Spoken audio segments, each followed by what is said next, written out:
Thank you for all of those who've stayed as well. I've been sitting there for like 2 hours. It's really hard.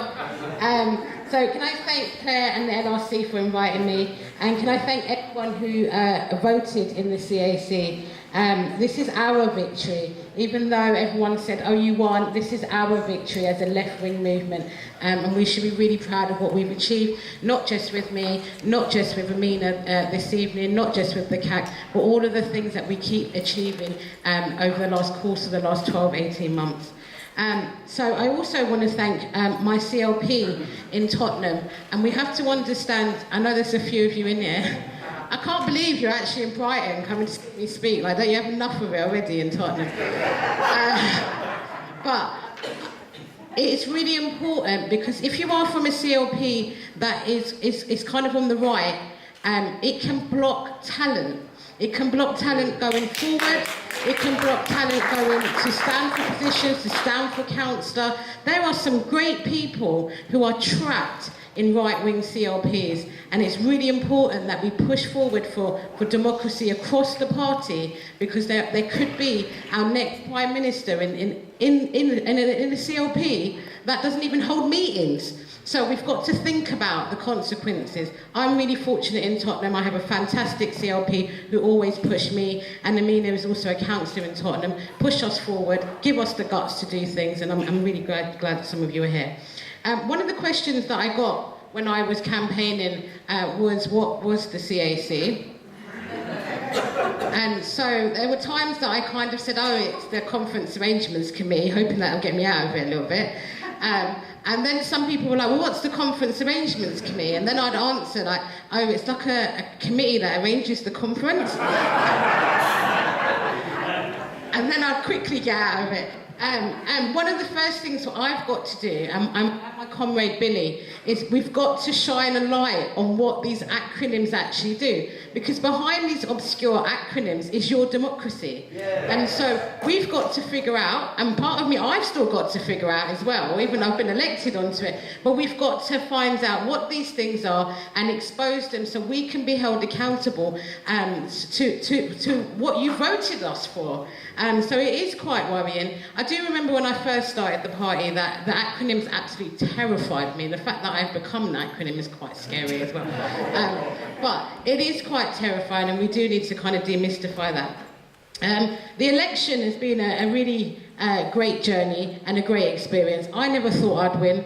I was the most unknown person on that ballot paper. There was people that were former general secretaries, there was a lord, an MP. I mean, who else were they going to get? One of them was even an EastEnders actor. I mean, how can you beat that? I just thought, all right, I'm just a girl from a Tottenham council estate. This is going to be a laugh.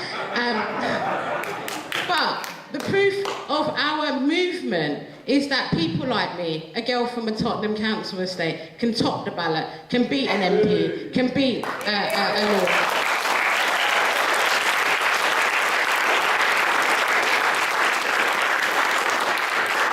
It should never have really kind of happened, but it does happen in a fair society when people play by the rules, when the rules are there and they're all adhered to, that actually people power, democracy does work.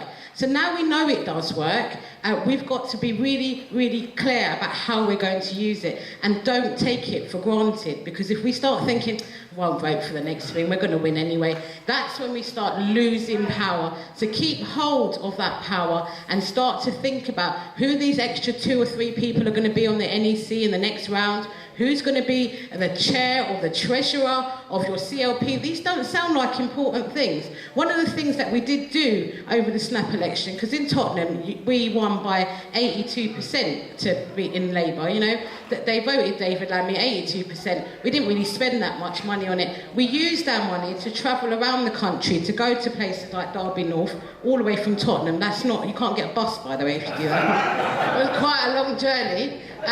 If we didn't have a treasurer, then we wouldn't have been able to really afford to do things like that. If we didn't have a fantastic fundraiser who's just given me a look in the audience, that was her, we wouldn't be able to. These jobs are important So think about your vote. Don't just think, oh yeah, it's all right, someone else will do it. Think about who you're going to put your vote behind. I'm waiting for that 2-minute piece of paper to be waved at me. But what I've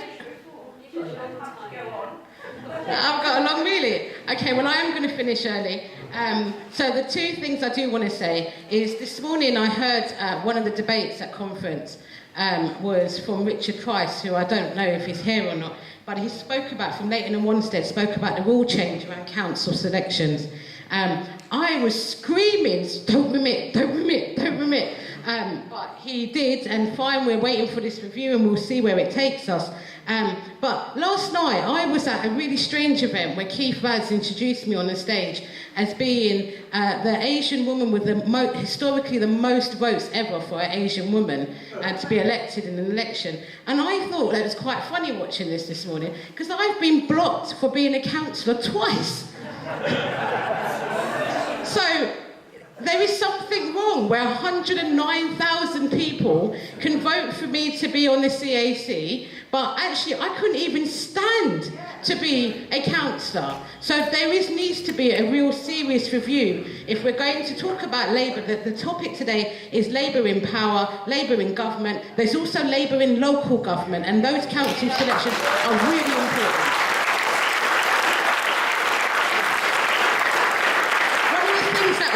Is that there is such a concentration on Westminster, the PLP, the MPs, actually the everyday decisions about whether a care home opens or closes, whether a disabled service opens or closes, whether people are going to have a youth centre or not, is actually made at local government. And I really hope that we stop just concentrating. We have to give focus, obviously, to the national picture, but locally, those decisions can make or break the Labour Party. There are people in situations where they could never trust Labour because of decisions done by local councils.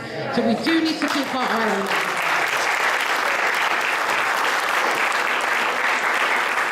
My last point that I want to say is that at conference, there is 15 conference delegates from Haringay, that's 2 CLPs, 11 from Tottenham, and I think 4 from Hornsey Green. And we didn't flinch when we paid for that bill, by the way, because we've got such a great fundraiser. She's here, by the way.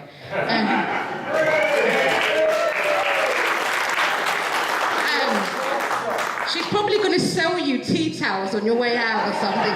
There is not an opportunity that she won't get money out of you. There's also another 50 people from Tottenham that have come down on our own volition as well. We didn't get the money out of the CLP for that. And we're here as visitors, and we've kind of made a pact. Any opportunity you give us to give us a mic, we're going to let you know what is going on in Haringay. So I do want you to know what's going on in Haringay. We have something called the Haringay Development Vehicle. That's not a... Wow, I am impressed that you know. It's quite scary, because when we first... I got it. When we first heard about it, we thought it was a transport strategy, so we're a bit like...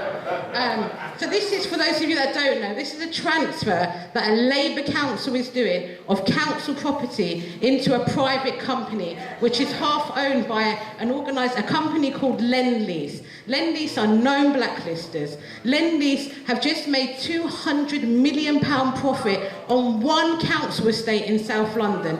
In Haringay, specifically Tottenham, where the poorest are, where the most vulnerable are, where mainly black people are, they are moving those council assets into this private company, not just one estate, not just 2 estates, but possibly all of our estates, including mine. So, we are going to make sure that people know about it. We had a motion today that went up in front of conference. It was heavily watered down. I got a text message during the composite meeting saying, somebody has just drained the socialism out of our motion. It is still happening under Jeremy Corbyn's leadership, because he can only lead a party when there's people in place in all of the positions of the chessboard. So we all have to stand up and take that responsibility.